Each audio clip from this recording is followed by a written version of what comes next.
شوہرداری میں سب سے اہم پوائنٹ ہے بیوی کی بیجا توقعات۔ دیکھیے، تمام افراد کے مالی وسائل اور آمدنی ایک جیسی نہیں ہوتی۔ سبھی ایک معیار کے مطابق زندگی نہیں گزار سکتے۔ ہر خاندان کو اپنی آمدنی اور اخراجات کا حساب خود کرنا چاہیے اور اپنی آمدنی کے مطابق ہی خرچ کرنا چاہیے۔ زندگی ہر طرح گزاری جا سکتی ہے۔ یہ دانشمندوں کا شیوا نہیں ہے کہ غیر ضروری چیزوں کی فراہمی کے لیے آپ قرض لیں یا بعد میں اس کی قیمت ادا کرتی رہیں۔ خاتون عزیز، آپ گھر کی مالکہ ہیں، عاقل اور سمجھدار ہیں۔ اپنی آمدنی اور اخراجات کا اندازہ کیجیے، ایک بجٹ بنائیے اور اس کے مطابق خرچ کیجیے۔ ضرورت کی چیزوں پہ خرچ کیجیے جس سے آپ کی عزت اور آبرو دونوں قائم رہے، اور اس طرح سے آپ اپنے لیے بھی کچھ پیسے محفوظ کر سکتی ہیں۔ عاقبت اندیشی سے کام لیجیے اور کسی سے مقابلہ نہ کیجیے۔ یہ ضروری نہیں ہے وہ ڈیزائنر ڈریس پہنی ہے تو آپ بھی اسی طرح کی ڈیزائنر ڈریس پہنیں، بلکہ اپنی چادر کے مطابق پیر پھیلائیں۔ اگر آپ کے دوست احباب یا آپ کے عزیزوں میں سے کسی نے گھر میں کوئی قیمتی چیز لی ہے یا نیا فرنیچر لیا ہے تو یہ ضروری نہیں ہے کہ آپ بھی اپنے گھر میں ویسا ہی فرنیچر لیں، بلکہ آپ اپنے گھر میں موجودہ سامان سے ہی اپنے گھر کو ایک نیا لک دے سکتی ہیں۔ بس اس میں ضرورت ہے آپ کی کریٹیوٹی کی۔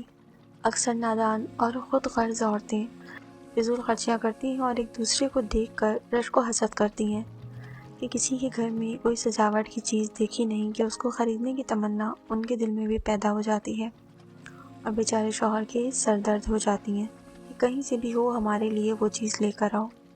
اس قدر اصرار کرتی ہیں اور ہنگامہ آرائی کرتی ہیں کہ بیچارہ شوہر مجبور ہو جاتا ہے کہ قرض لے یا وہ سامان قسطوں پر خریدے۔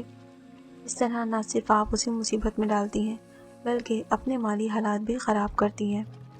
آگے مؤلف کہتے ہیں کہ مردوں کے دیوالیہ ہونے کا سب سے بڑا سبب ناعاقبت اندیش بیویاں ہوتی ہیں جو بے جا خواہشات اور دوسروں کے نقل اور فضول خرچیاں کرتی رہتی ہیں، اور اس طرح ان کی تمام تر کمائی فضول کی چیزوں پر خرچ ہو جاتی ہے۔ اکثر بیویوں کی بڑبڑاہٹ اور تقاضے مرد کو ناجائز کام کرنے پہ مجبور کر دیتے ہیں۔ یہاں پہ مؤلف یہ رائے بھی دیتے ہیں مردوں کو کہ کوشش کیجیے کہ عقل مند عورتوں سے ہی نکاح کریں، ایسی عورتیں اپنے رشتے میں لائیں جو آپ کے گھر کو بنانے والی ہوں، نہ کہ بگاڑنے والی۔ اور خواتین کے حق میں یہ رائے دیتے ہیں کہ کیا آپ کے لیے بہتر نہ ہوگا کہ آپ بھی عاقبت اندیش بنیں تاکہ آپ اپنی صلاحیتوں سے اپنے شوہر کو حیران کر دیں اور اس کے لیے سکون کی وجہ بن جائیں۔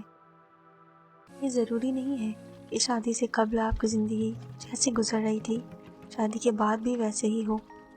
اس لیے شادی کے بعد کی زندگی میں ڈھلنے کے لیے اپنے اندر بدلاؤ پیدا کیجیے، نئی نئی صلاحیتیں سیکھنے پر دھیان دیے اور اپنی آمدنی خود بنا لیے تو زیادہ بہتر ہے۔ اور ساتھ ہی شوہروں کو بھی یہ مشورہ دیتے ہیں کہ وہ فضول خرچی نہ کریں۔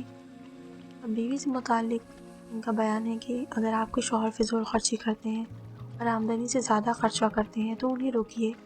اگر وہ غیر ضروری اشیاء کی خریداری کرتے ہیں یا قرض لیتے ہیں یا اپنی پسند سے کوئی سامان قسطوں پر خریدنا چاہتے ہیں تو موقع شناس بنیے، وہ پیسہ بھی آپ ہی کا ہے۔ ہر انسان کی زندگی میں اچانک حادثے یا غیر متوقع حالات رونما ہو جاتے ہیں، ایسے برے وقت کے لیے پیسہ بچا کے رکھیے۔ ایک اور موقع پہ رسول خدا ارشاد فرماتے ہیں کہ خدا پر ایمان کے بعد کوئی بھی نعمت اپنے شوہر کے ساتھ تعاون کرنے سے بڑھ کر نہیں ہے۔ اگلا اہم پوائنٹ ہے اپنے شوہر کی دلجوئی کیجیے۔